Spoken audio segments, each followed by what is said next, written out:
रोक दो गाड़ी। अरे मेरे बेटे छोड़ दो। अबे जान लेगा क्या उसकी? गाड़ी रोक। अरे नहीं रोकूंगा गाड़ी, जो उखाड़ना है ना उखाड़े ले।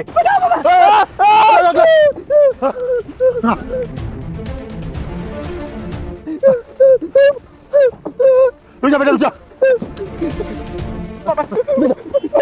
मुझे मारना चाहता था। ये सब क्या चल रहा था? कब से बोल रहा हूँ गाड़ी रोक, गाड़ी रोक, गाड़ी क्यों रोकी? सर हाथ हटाओ, आप मुझे मत रोको, मैं इसकी जान लेके रहूंगा। तेरी औकात, तू मेरे बेटे की जान ले लेगा? साले मैं तुझे मार दूंगा। बुढ़े तू चुप रहे, तुझे कितनी बार समझाएगी, तू बीच में मत बोला कर। अभी तेरे बेटे को लटकाया था ना, अभी तुझे लटकाऊंगा, समझा?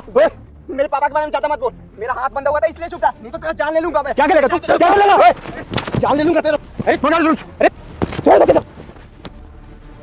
चलो सबके सब पुलिस स्टेशन। अब बताइए आप सब क्या चल रहा था ये सब? सर बात तो मैं आपको बाद में बताऊंगा, पहले मुझे इसके साथ बस 5 मिनट दे दो, इसका पूरा खेल खत्म कर दूंगा उतने में मैं। ओए तू मेरा खेल खत्म करेगा? अब हाथ लगा के तो दिखा। उस टाइम मेरा हाथ बंधा हुआ था इसलिए चुप था, अब लगा के दिखा। अबे सर इसलिए चुप हूं मैं, नहीं तो अगर अभी सर नहीं होते ना, ये जो तेरा तेरा पैर से बिगड़ा हुआ है ना, उसको और बिगाड़ देता मैं। अगर तेरे में इतनी हिम्मत है तो मुझे हाथ लगा के दिखा, जानता नहीं है मुझे। अबे शक्ल अच्छी नहीं है तो कम से कम बातें तो अच्छी कर लिया कर। ओए शकल पे कैसे गया? जुबान संभाल के बात कर तू। अबे तेरी इतनी हिम्मत, बोले मेरे बेटे को थप्पड़ मार खींच के तेरे मुंह पे। अरे रुको, ये पुलिस स्टेशन है, किसी के बाप का घर नहीं है। अंकल जी आप बताइए क्या बात थी? सर मैं तो अपने घर पे था, इस लड़के ने फोन किया मुझको और कहा कि इस जगह पे आ जाओ। जब मैं वहां पहुंचा तो मैंने देखा इसने अपनी कार के बोनेट के आगे मेरे बेटे को बांध रखा था, और आपने देखा मैं दौड़ रहा था, मैं इससे बोल रहा था छोड़ दो मेरे बेटे को, छोड़ दो, गाड़ी रोको, गाड़ी रोको, और ये बदतमीज ये चलाता जा रहा था। इंस्पेक्टर साहब जब सोचिए, कार के ऊपर से नीचे गिर जाता, कार के नीचे दब जाता, मर जाता तो कौन जिम्मेदार होता? आप मेरी बात मानिए, इसको लाखों में डाल दीजिए। हाँ अंकल जी, वो सब मैंने देखा कि गलती तो इसी की है और सजा भी इसी ही मिलेगी, पर उससे पहले मैं जानना चाहता हूँ कि इसने ये सब किया क्यों। अब बताएगा मुझे ये सब तूने किया क्यों? साहब अगर मैंने आपको बता दिया ना कि ये सब मैंने क्यों किया है, तो जो हरकत मैंने करी है ना उससे भी बुरी सजा देंगे आप इसको।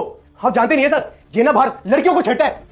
इंस्पेक्टर साहब देखिए पकड़ा गया ना, इसीलिए मेरे बेटे का झूठा नाम लगा रहा है। इंस्पेक्टर साहब मेरी बात मानिए, इसको लॉकअप में डाल दीजिए, नहीं तो फिर से कोई मनगढ़ंत कहानी बनाएगा और झूठा इल्जाम मेरे बेटे के ऊपर लगाएगा।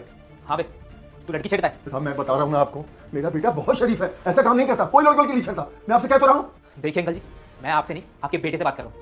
मैं शराब देती हूँ तेरी माँ मर जाएगी। अगर आपने वीडियो को लाइक और चैनल को सब्सक्राइब नहीं किया तो। साहब मैं तो स्कूल पढ़ने वाला बच्चा हूँ, मेरा तो सारा ध्यान पढ़ाई पर रहता है, मैं ऐसा गंदा काम क्यों करूंगा? साहब मैं आपको सच्चाई बताता हूँ, जब मैं ट्यूशन से घर आ रहा था ना तो ये लड़की छेड़ रहा था, और साहब मैं इसे बार बार समझाने की कोशिश भी कर रहा था कि तू ऐसा काम मत कर, लड़की मत छेड़, पर साहब ये मानता ही नहीं था। फिर मैं थक हार कर बोला कि मैं पुलिस में कंप्लेन कर दूंगा, पर साहब ये मुझे धमकी देने लगा, अगर तू पुलिस में कंप्लेन करेगा तो तुझे मार डालूंगा। साहब मैं धमकी से भी नहीं डरा, मैं आपके पास कंप्लेन करने ही आ रहा था, पर ये साहब अपने दोस्तों के साथ मिलकर मुझे कार के बोनट में बांध दिया और मेरे पापा के पास कॉल कर दिया, और उसके बाद की कहानी सब आप तो जानते हैं साहब। ठीक है मान लिया कि सर मैंने लड़की छेड़ी है, आपको जो सजा देनी है ना अब देना, लेकिन बस 5 मिनट के लिए आप मुझे इसके साथ अकेला छोड़ दीजिए, उसके बाद ये खुद अपने मुंह से कबूल करेगा कि इसने लड़की छेड़ी थी।